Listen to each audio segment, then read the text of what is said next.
पहाड़ों में एक गांव था। उस गांव में चंदन नामक ब्राह्मण अपनी पत्नी और 2 बेटों के साथ रहता था। उसके दोनों बेटों का नाम श्याम और नीर था।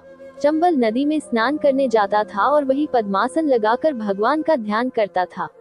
उसका यह नित्य का नियम था। एक बार की बात है, वर्षा के कारण नदी में बाढ़ आ गई थी, पर चंदन अपने नियम का पक्का था। वह बाढ़ से उफनती नदी के किनारे ही भगवान के ध्यान के लिए बैठ गया। ध्यान में उसे किसी बात की सुध नहीं रही। वह बाढ़ में बह गया। उस नदी पर मीलों दूर आगे एक राजकुमारी पति की कामना से आकर प्रातः स्नान कर नदी की पूजा किया करती थी। पूजा के समय वह शाम के तोड़े हुए फूल नदी को भेंट करती थी। उस दिन भी राजकुमारी पूजा कर रही थी। तभी चंदन का मृत शरीर नदी में बहता हुआ राजकुमारी के सामने से निकला। राजकुमारी ने चंदन के मृत शरीर को नदी से बाहर निकाला और उसने चंदन के मृत शरीर को नदी का प्रसाद समझकर उसे किनारे से लगाया। नदी को बासी फूल चढ़ाने के फलस्वरूप ही उसे यह मिला है। उसने शव के साथ चिता में जलकर मर जाना उचित समझा और राजकुमारी ने एक लकड़ियां इकट्ठी करके चिता बना ली। लेकिन उसके सामने एक समस्या थी चिता में आग लगाने की। वह प्रतीक्षा करते करते उसे एक सन्यासी उसकी तरफ आता हुआ दिखाई दिया। राजकुमारी ने उससे आग देने की प्रार्थना की। सन्यासी ने कारण पूछा तो राजकुमारी ने सारी घटना बता दी। सन्यासी को उस पर दया आ गई।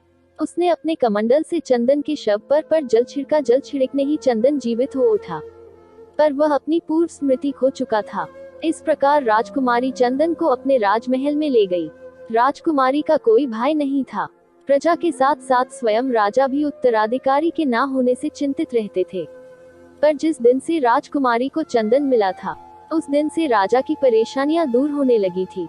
उसने चंदन का विवाह राजकुमारी से करके राज्य का कार्यभार उसे सौंप दिया। दूसरी तरफ भाग्य की विडंबना ऐसी हुई कि चंदन की पत्नी का देहांत हो गया। उसके दोनों पुत्र शाम को नीर अनाथ हो गए। वे एक गीत गाते हुए पिता को ढूंढने निकले। दोनों तरफ से बालक एक दिन भटकते भटकते चंदन के राज्य में पहुंचे। उनकी करुण कहानी सुनकर कुछ लोगों ने अपने नए राजा चंदन के पास ले गए। चंदन के सामने भी श्याम और नीर ने वही गीत गाया। चंदन तो जैसे नींद से जाग उठा। वह अपने बेटों को पहचान गया। उनके साथ उनकी माँ अर्थात अपनी पत्नी को न देख वह परेशान हो उठा। उसने अपने बेटों से उनकी माँ के बारे में पूछा तो उसे पता चला कि वह इस संसार में नहीं रही और स्वर्गवासी हो चुकी है।